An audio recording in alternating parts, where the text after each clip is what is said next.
Uliwahi kutoa mimba au mimba ilitoka lakini imeshindikana kupata mimba tena, na ikitokea mimba ikaingia inatoka?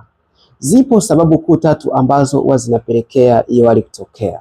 Sababu ya kwanza ni udhaifu wa ukuta wa uzazi au endometrial layer, na sababu ya pili ni upungufu wa homoni ya estrogen na progesterone, na sababu ya tatu ni kuwa na makovu ndani ya uterus. Makovu haya yanaweza kusababishwa na maambukizi kwenye via vya uzazi kama PID, lakini makovu haya yanaweza kutokea pale ambapo ukitoa mimba au mimba ikitoka, na hii inaweza ikasababisha kushindwa kupata ujauzito au kupata ujauzito kwa shida, au mimba ikiingia inatoka.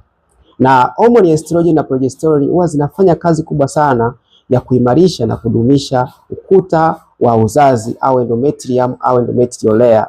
Kwa hiyo ikitokea unakuwa unapata shida za homoni, unakuwa unapata hedhi yenye mabonge, unapitisha mwezi mmoja au zaidi bila kupata hedhi, au unapata hedhi kwa shida, unakosa ute mzuri, unapata ukavu, inaweza ikapelekea ukuta wa endometrium au ukuta wa kizazi kushindwa kuwa imara au kuwa dhaifu, na hii inaweza ikafanya mimba zikiingia zinatoka au unashindwa kabisa kupata ujauzito.